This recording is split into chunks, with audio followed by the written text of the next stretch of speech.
আসসালামু আলাইকুম রহমতুল্লাহ। Learning Quran in 7 days চ্যালেঞ্জের ষষ্ঠ দিন। ষষ্ঠ দিনে আমাদের শিডিউলে আছে প্রথমেই আমরা বরাবরের মতো আগের দিনের ক্লাসের সার আলোচনা করব। এরপরে নতুন করে আমরা শিখবো হচ্ছে নুন সাকিনের ইকলাব ও মিম সাকিনের ইকফা, দুইটা নিয়ম, এবং সূরা ফিল কিছু আয়াত পড়ার চেষ্টা করব। প্রথমে আমরা গতকাল শিখেছিলাম হচ্ছে নুন সাকিনের ঈদগাম। নুন সাকিনের ঈদগামের হরফ আছে 6টি: ইয়া, ওয়াও, মিম, নুন, র, লাম। ইয়া, ওয়াও, মিম, নুন, র, লাম। অক্ষরগুলোকে একটু মুখস্থ করার চেষ্টা করছিলে? হ্যাঁ, ওই তো বললাম যে মানে স্লাইডটা না থাকলে পরে আবার ভুলে যাই। আচ্ছা, 4টা গুণনা হয় আর 2টা গুণনা হয়। 2টা গণনা হয় না। এই 4টা মনে রাখার একটা সহজ একটা উপায় আমি বলছিলাম, সেটা হচ্ছে মিম আর নুন, এটা তো ওয়াজিব গুণনার নিয়মেই গুণনা হয়। নুন সাকিন থাকলেও না থাকলেও, যদি তাসদীদ থাকে তাহলে মিম নুন গুণনা হবে। আর আপনার মনে রাখতে হবে ওয়াও আর ইয়া দুইটা, এই মোট 4টা হবে গুণনা, আর লাম হবে গুণনা ছাড়া।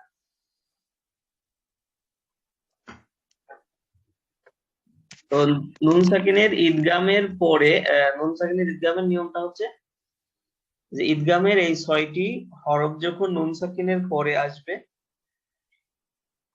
তখন এই 6টি অক্ষরের উপর তাসদীদ দিয়ে পড়তে হবে। তার ভিতরে 4টি ইয়া, ওয়াও, মিম, নুন গুণনা সহ, আর র এবং লাম এই দুইটি গুণনা ছাড়া। যেমন এখানে আমরা একটা উদাহরণ দেখতে পাচ্ছি, আল্লাই, আল্লাহ। লাম, এখানে প্রথম লামটা হচ্ছে এটা গুণনা হবে না, যেহেতু র লাম গুণনা হয় না। আর এরপরে নুনের পরে আছে ইয়া, এখানে আমরা পড়েছি ইয়া গুণনা সহকারে হয়, এই জন্য হবে আল্লাই ইয়াকদির। আল্লাই ইয়াকদির, লামের উপরে গুণনা হবে না, ইয়ার উপরে গুণনা। তো এটা ছিল নুন সাকিনের ঈদগাম। আর এরপর আমরা সূরা ফাতিহা পড়েছিলাম। আজকে শিখবো হচ্ছে নুন সাকিনের ইকলাব। নুন সাকিনের ইকলাব সহজ, মাত্র একটি অক্ষর। নুন সাকিনের ইকলাবের হরফ হচ্ছে শুধুমাত্র বা। নুন সাকিনের পরে যদি বা হরফটি আসে,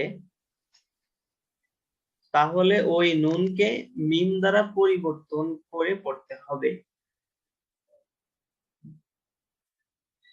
নুন সাকিনের পরে যদি বা হরফটি আসে, শুধুমাত্র একটা হরফ, এটা মনে রাখতে হবে যে নুন সাকিনের পরে বা আসলে ওই নুনকে বা দ্বারা পরিবর্তন করে পড়তে হবে, মিম দ্বারা পরিবর্তন করে পড়তে হবে। নুনকে তখন নুন পড়তে হবে না, নুনকে মিম পড়তে হবে, এটুকু মনে রাখতে হবে যে নুন সাকিনের পরে বা আসলে ওই নুন সাকিনকে মিমের দ্বারা পরিবর্তন করে পড়তে হবে। যেমন আমরা একটি উদাহরণ দেখি, এখানে লাল বক্সের ভিতরে আমরা দেখতে পাচ্ছি মিম নুন জবর, আমরা জানি যে মান হয়, মিম নুন জবর মান, বা জবর বা, হিসাব অনুযায়ী মান বা হওয়ার কথা। মিম নুন জবর মান, বা জবর বা, মান বা। কিন্তু উচ্চারণটা হবে মামবা, নুন হবে না, মিম হবে নুনের জায়গায়।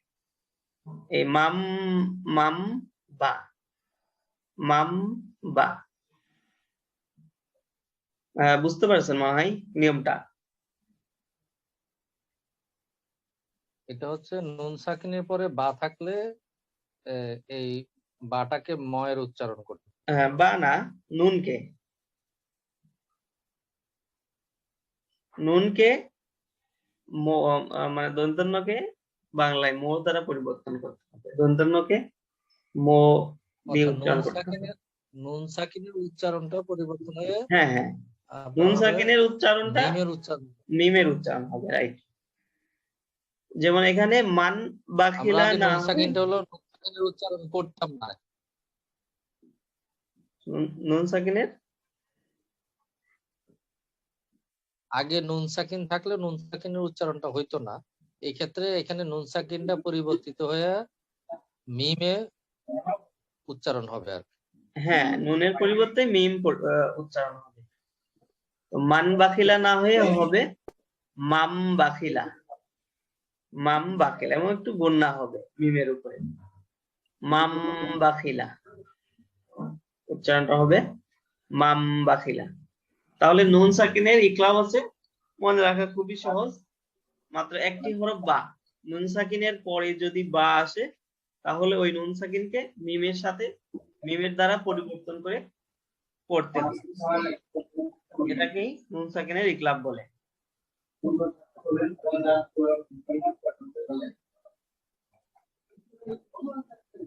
আচ্ছা, এই একই রকম আরেকটা নিয়ম আছে, এই জন্য আমি দুইটাকে একসাথে নিয়ে আসছি। আগেরটা করেছি আমরা নুন সাকিনের ইকলাব, আর এটা ইকলাব। হচ্ছে মিম সাকিনের ইকফা। ওইটা নুন সাকিন, এটা মিম সাকিন, ঠিক আছে? এই মিম সাকিনের বামে যদি বা অক্ষর থাকে তাহলে মিম সাকিনকে গুণনা করে পড়তে হবে। এখানে কোনো পরিবর্তন হবে না, কিন্তু শুধু গুণনা হবে। শুধুমাত্র যদি বা থাকে, অন্য অক্ষর থাকলে হবে না গুণনা। মিম সাকিনের পরে যদি শুধুমাত্র বা হরফটি থাকে তখন ওই মিম সাকিনের উপরে একটু গুণনা করে পড়তে হবে। যেমন এখানে আমরা এখানে লাল মার্ক করে রেখেছি, তার অজবর তার, মিমিয়াজের মি, তার মি, হা মিম জের হিম, বাজের বি। এখানে হিম বি না পরে একটু গুণনা করতে হবে, হিম বি, শুধু এইটুকু হিম বি গুণনা হবে মিমের উপরে। তার মি হিম বি। আশা করি বুঝতে পারছেন নিয়মটা। আমি তারপর আরেকবার বলছি, জি, যে মিম সাকিনের বামে যদি বা অক্ষর থাকে তাহলে মিম সাকিনকে গুণনা করে পড়তে হবে।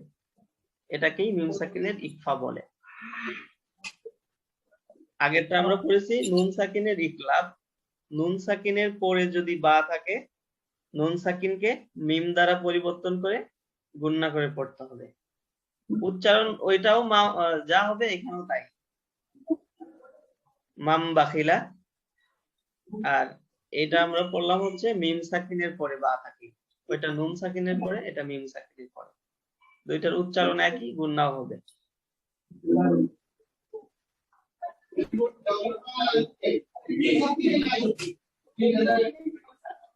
আচ্ছা, এই দুইটা নিয়মের ভিতর কোনো কনফিউশন লাগছে কিনা? না, কোনো কনফিউশন না নেই। লাগছে না, এটা সব জায়গায় একই নিয়ম, যেখানেই পাবো এখানেই এইভাবে উচ্চারণ করব, ওখানে। হ্যাঁ, গুণনা হবে, একটু গুণনা করে পড়তে হবে।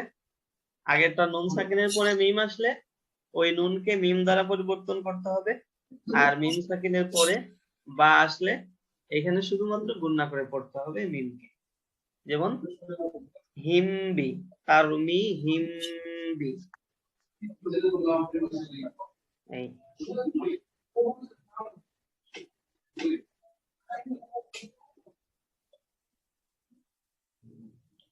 আর আমরা আজকে সূরা ফিলের 3 আয়াত ইনশাআল্লাহ পড়বো।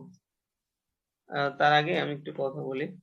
আচ্ছা, ইয়াফি আশফা, এটা তো মনে হয় আপনার বাচ্চার মেয়ের আইডি। এটা আপনার বাচ্চার, নামটা আমি নিজের আইডি খুলতে পারছি না। আমি আজাদ রহমান, আচ্ছা, মোহাম্মদ আজাদ রহমান। জি জি, নামটা নিজেরটা খুলতে পারছি না। এটা আহ, পরে ঠিক করবো হুজুর, এটা আমি চেষ্টা করে পাচ্ছি না একা একা। আচ্ছা, এটা সমস্যা না। আপনার ইমেল আইডি আছে? মেল আইডি হ্যাঁ, আছে? মেইল আছে, আইডি, মেইল আইডি থাকলে অ্যাকাউন্ট খোলা যাবে। আচ্ছা, এটা কালকে আমি ঠিক করব। আচ্ছা, খোলার আগে প্রথমে যদি আপনার ডিভাইস একটাই হয় তাহলে এই অ্যাকাউন্ট থেকে আগে লগ আউট হইতে, লগ আউট হওয়ার পরে নতুন করে আপনার আইডি খুলবেন, তাহলে হবে। আচ্ছা ঠিক আছে, কালকে আমি ঠিক করবো ইনশাল্লাহ। আর যদি না পারেন তাহলে আমাকে বললে আমি ইনশাআল্লাহ আপনাকে। না, পারবো। এটা হলো আসলে আমি এখন ডিউটিতে আসছি তো, এত টাইম দিতে পারছি না। আচ্ছা আচ্ছা, জি ঠিক আছে। হ্যাঁ, আপনি তো মনে হয় গতকাল মিস করছেন। হ্যাঁ, ওই আমার হলো নির্দিষ্ট দিনে ডিউটি, কিছু নির্দিষ্ট দিনে ডিউটি পড়ে তো ওই দিন আর মিস করি, কারণ সব বাইরে টাইরে থাকলে একটু ঝামেলা হয় আর কি। আচ্ছা তবে আপনার এইগুলা আমি পরে আমি দেখি, যেগুলো আপনি পরে পাঠান ওগুলো আমি সব দেখি। আচ্ছা, ঠিক আছে, তাহলে দেখে একটু প্র্যাকটিস করবেন তাহলে হবে। আর ওটা হলে হবে, যদি কোনো জায়গায় সমস্যা মনে করেন তাহলে অবশ্যই জানাবেন। হুজুর, আমি হলো ওই যে করোনা কালীন অনলাইনে জি নিজে নিজে প্র্যাকটিস করে এখন 24 পারা পর্যন্ত পড়ছি, কিন্তু আপনার কাছে আমার এই যে প্রবলেম গুলো আছে ওইগুলা ফাইন্ড আউট করার জন্য আপনার কাছে আমি অ্যাটেন্ড করি মূলত। আচ্ছা, তাহলে তো কোরআন আপনার, শরীফের আমি 24 পারা পর্যন্ত পড়ছি আমি। জি 24 পারা মানে অনেকদিন পড়ে ফেলছি। আচ্ছা। তাহলে আপনার ওইটা সমস্যা আপনি পড়া শুনতে হবে। হ্যাঁ, আপনার এগুলা অনেক হেল্পফুল হচ্ছে আমার জন্য। আমি তো একা একা পড়ে যে গুন্না, যেমন আজকে যেটা ইকফা, সম্ভবত এই যে মিমের হ্যাঁ, মিম এই যে সাকিনের ইকফা। পরে যে পা থাকে, হ্যাঁ হ্যাঁ হ্যাঁ, এই যে পা থাকলে মিমটাকে যে গুন্না করে পড়তে হবে। জি আবার এই ওই আগেরটা জানি, ওই যে মিমটা হয়ে যাবে, কিন্তু এই যে পরে যেটা বললেন বা থাকলে ওই যে মিমটা গুন্না করে পড়তে হবে, হ্যাঁ, মিম সাকিনের পরে বা থাকি। জি। হ্যাঁ হ্যাঁ, এইটা আমি আজকে শিখলাম নতুন করে আর কি। আচ্ছা, ওই নিয়মটা এখানে আছে, সূরা ফিলে আছে, সূরা ফিলের আয়াতে এখানে আচ্ছা দেওয়া। তো ঠিক আছে, আমরা তাহলে সূরা ফিলটা উচ্চারণ করে দেখার চেষ্টা করি। জি জি। হামজা জবর আ। আচ্ছা, আমি উচ্চারণ করবো না, আপনারা উচ্চারণ করেন। লাম মিম জবর লাম, লম, আলাম। আলাম, তা জবর, তা, তা জবর তা, র জবর র, র, তর, আলাম তার। তর, কাফ ইয়া জবর কাই, ফা জবর ফা জবর ফা, কাই, কাইফা। আলাম তার এটা কাইফা। এটা তো ছোট কাফ, তো এটা নরমাল কফ তো না, কাফ শুধু কাফ। হ্যাঁ, শুধু কাফ, কাইফা। বাংলা মানে কয় আকারের যে উচ্চারণ সেটা হবে জি কাইফা। জি জি জি, হ্যাঁ। তারপরে ফা জবর ফা, ফা, আইন জবর আ, আইন জবর আ, আইন জবর আ, হ্যাঁ, লাম জবর লা, লাম জবর লা, ফা ফা আ আলা, লা। র বা জবর রব, র বা পেশ, বা জবর রব, বু, রব্বু, কাব জবর কা, কা, রব্বু রব্বু কা, বাজের বি, বাজের বি, হামজা সোয়াদ জবর আস, হামজা, বি আস। বি আস, হা খারা জবর আস, হা, আ, হা, হা, বি আস হা, বি, বি আস হা, বা লামজের বিল, বা লামজের বিল, বিআসহাবিল, বি আস হাবিল, ফায়াজির ফি, লামজের লি, ফিল, ফিল, আলাম তারা, ফিল, জি জি বলেন, ফিলে কি ওই যে এটা ফিল পড়বো, শুধু ফিল, লামের জের আছে, এখানে ফিল পড়বো শুধু, তাই তো? হ্যাঁ, এটা আয়াতের শেষ যেহেতু এখানে সাকিন হয়ে যায় শেষে। হ্যাঁ, আলাম তারা কাইফা ফাআলা রাব্বুকা ফাআলা বিআসহাবিল রাব্বুকা ফিল, বি আসহাবিল ফিল, ফি হাবিল ফিল, ফিল, হ্যাঁ ফি টান হবে, ফিল। হ্যাঁ। ইয়া সাকিন পূর্বে জের, এটা হচ্ছে মদের হরফ, হ্যাঁ, এক আলিফ টানতে এক হবে। আলিফ টানতে হয়। মানে এখানে মূলত এক আলিফ না, মূলত এখানে টান হয় হচ্ছে 3 আলিফ। 3 আলিফ আলিফ। হওয়ার কারণ আছে, এই নিয়মটা আমি আজকে বলি, পরে অবশ্য বলবো আবার। যখন আয়াতের শেষে যখন মদের হরফ হয়, তখন সেটাকে 3 আলিফ টেনে পড়তে হয়, আর এই মদকে বলে মদ্দে আরজি।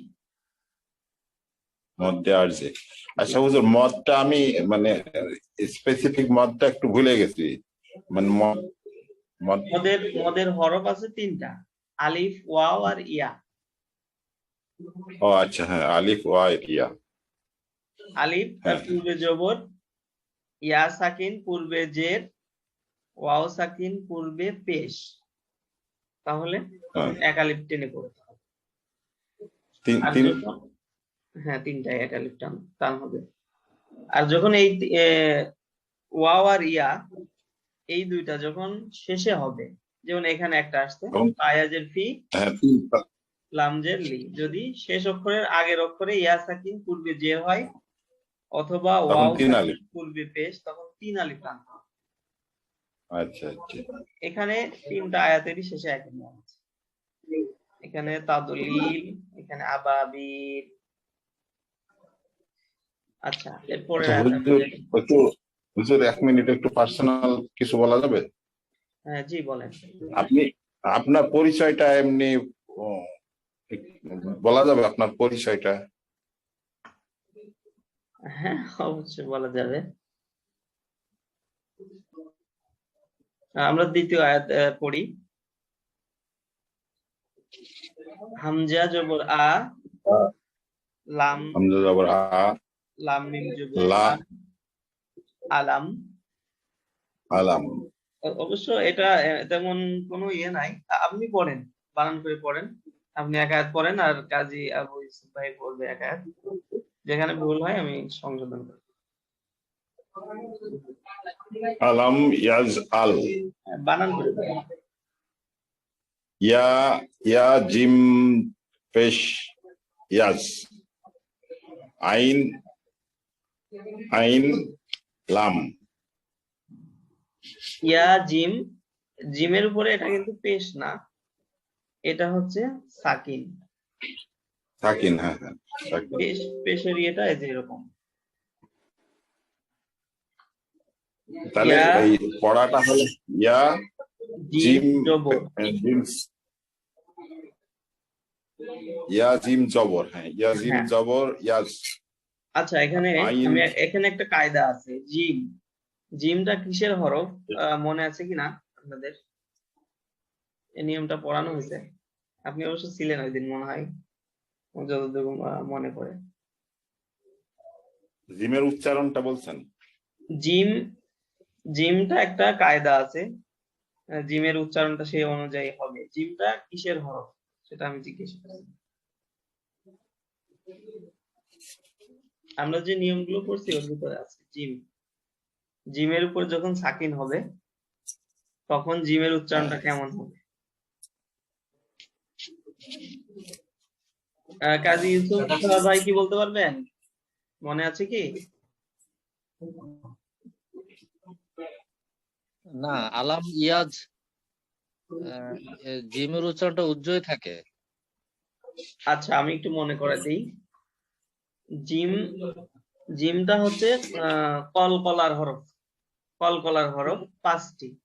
কফ, ক, বা, জিম, দাল। এই 5টা হরফের উপর এটা এটা ডাবল করে পড়া ওইটা, হ্যাঁ প্রতিধ্বনি মানে হয়। উচ্চারণটা প্রতিধ্বনি হওয়া। রাইট। এটার উপরে যখন সাকিন হবে তখন প্রতিধ্বনি হবে। এই জিমটা হচ্ছে তাহলে কলকলার হরফ। এখানে পড়তে হবে ইয়া জিম জবর ইয়াজ।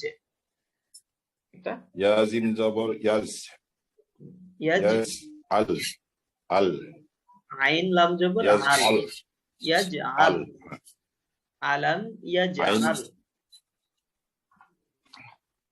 আচ্ছা, তারপরে কাফ, কাফ ইয়া জবর কাফ ইয়া জবর কাই, কাই। দাল, কাই, হ্যাঁ, কাই, দাল, দাল জবর দা, কাইদা। কাইদা। হু, হু পেশ, হু মিম পেশ হুম। হু নাই, অক্ষরটা হচ্ছে হা।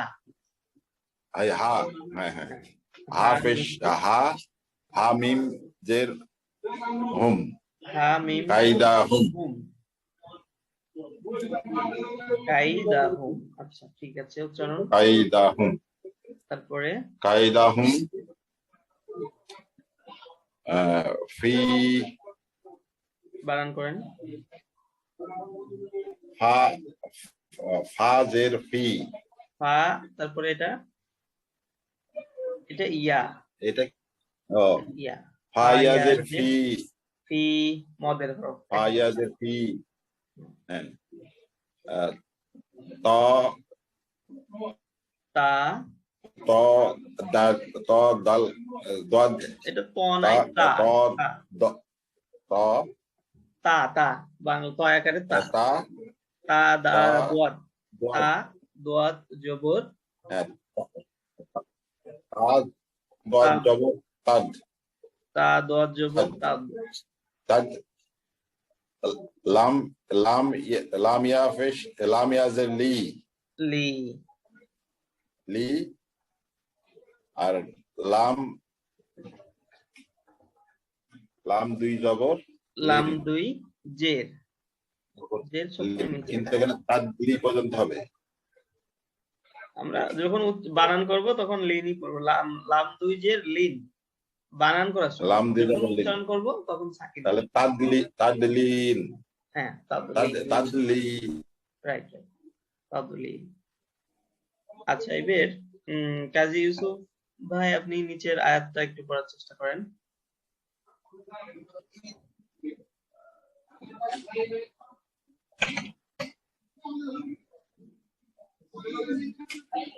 ওয়ার উপরে তাসদিদ কেন প্রথমেই? আচ্ছা, এখানে এটা এই যে উপরে একটা লাম আলিফ দেখতে পাচ্ছেন মনে হয় আগের আয়াতের শেষে। হ্যাঁ হ্যাঁ, ওটা কি? ওটা এইটা হচ্ছে কোন আয়াতের শেষে থামা উচিত না বা কোন আয়াতের শেষে থামতে হবে, এই ধরনের কিছু অক্ষর দিয়ে বোঝানো হয়।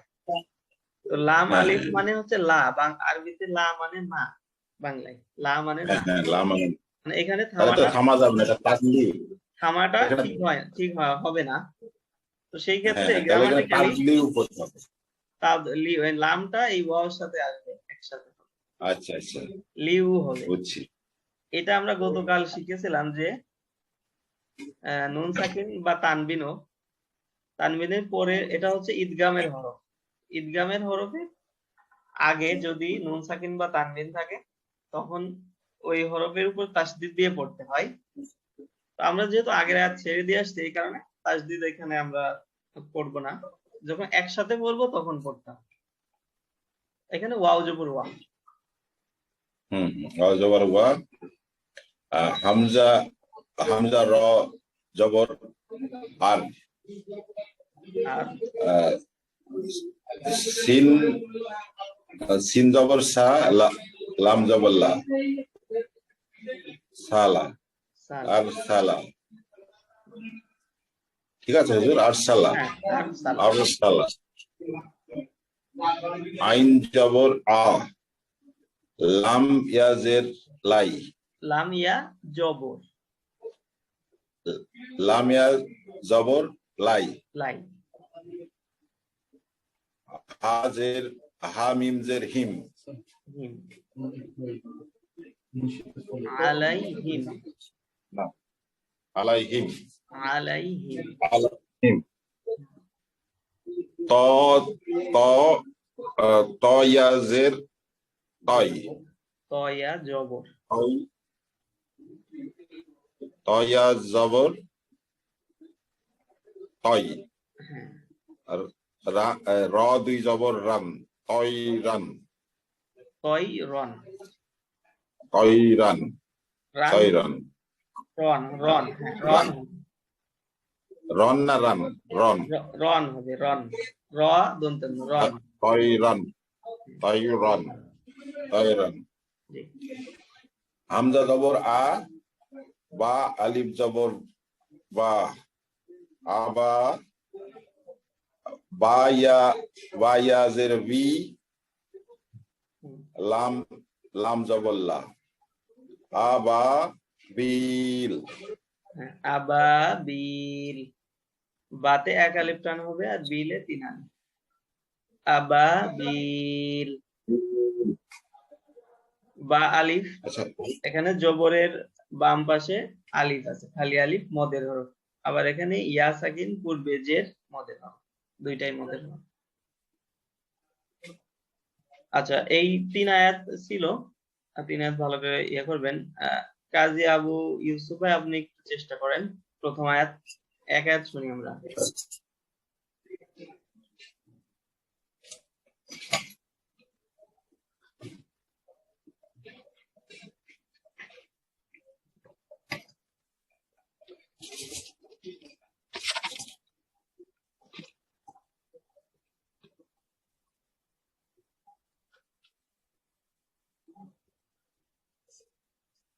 কাজী আবু ইউসুফ ভাই কি শুনতে পাচ্ছেন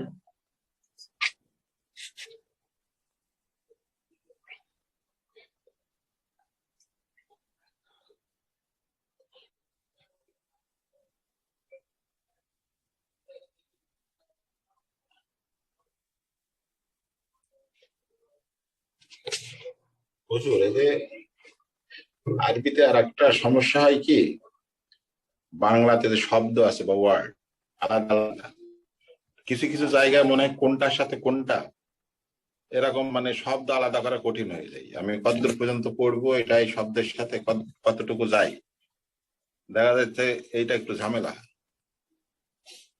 এটা হচ্ছে আপনার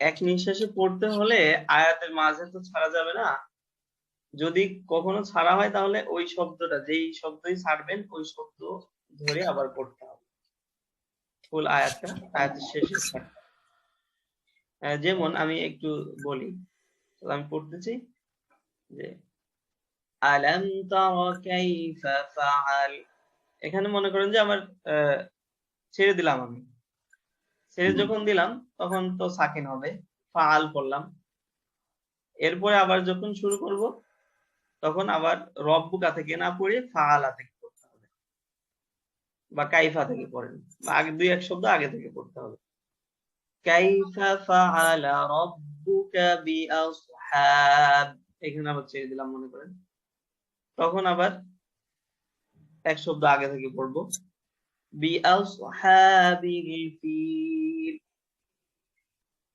এইভাবে পড়তে হবে আপনি কি এটা জিজ্ঞাসা করেছিলেন নাকি অন্য কিছু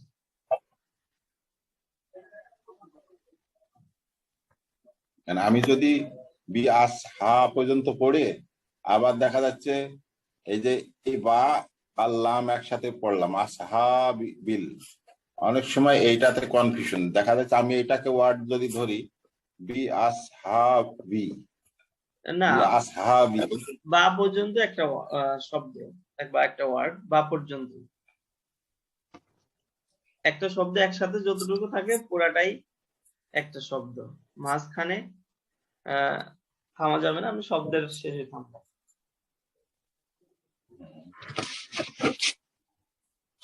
আমরা যখন শিখবো, শিখার সময় আসলে কোনো নিয়ম নাই, শিখার সময় যেহেতু শিখতেছি, এখানে ভুল ভ্রান্তি হয় বলে আমরা শুদ্ধ করে শিখতেছি। তো যখন আমরা শিখবো তখন আসলে এই নিয়ম মেনে চলতে গেলে শিখা হবে না। শিখার সময় আমরা যেখানে খুশি থামবো, ছাড়বো, সমস্যা নেই। বাট যখন শিখা হবে তখন নিয়ম অনুযায়ী করতে হবে। তাহলে আমরা একটু মানে তেলাওয়াতের মতো করে একটু পড়ি। আমি আগে পড়বো, আপনারা পরে পড়বেন। বিসমিল্লাহির রহমানির রহিম। হ্যাঁ, পড়েন আমার সাথে। বিসমিল্লাহির রহমানির রহিম। আমি যেভাবে পড়ি এই স্টাইলে পড়ার চেষ্টা করব। বিসমিল্লাহির রহমানির রহিম। বিসমিল্লাহির রহমানির রহিম। ألم تر كيف فعل ربك بأصحاب الفيل ألم تر كيف فعل ربك بأصحاب الفيل। বিলে আপনার একটু মানে টান হয়ে গেছে, মানে বিলের 3 আলিফ হবে তার আগে। রব্বুকা বিআসহাবিল ফিল। রব্বুকা রটা আপনি রা হয়ে যায়, রার মতো হয়ে যায়। র জবর সবসময় মনে রাখবেন যে র জবর বাংলা র। হ্যাঁ, রব্বুকা বিআসহাবিল, এই হাড়া বড় বেশি হয়ে যাচ্ছে। বিআসহাবিল, হ্যাঁ, আটা হলকে শেষ থেকে হবে। হাবিল একালিফ টান, যেহেতু খারা জবর আছে একালিফ টান। বিআসহাবিল ফিল। আলাম ইয়াজআল কাইদাহুম ফি তাদলিল। আলাম ইয়াজআল কাইদাহুম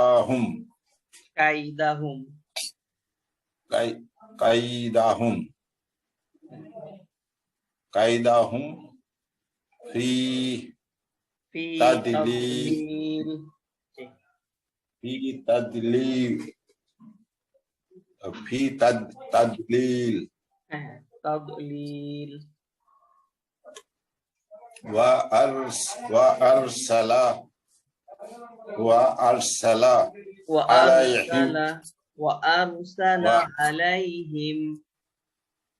আরসালা আলাইহিম طيرا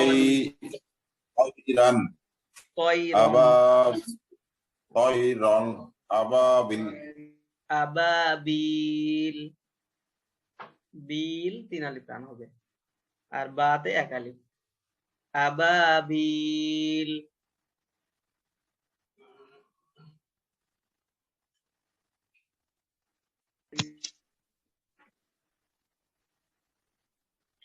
আচ্ছা, আজকের আমাদের ক্লাস এই পর্যন্ত ছিল। তো আমি ইমেজটা তো দিয়ে দিব অবশ্যই।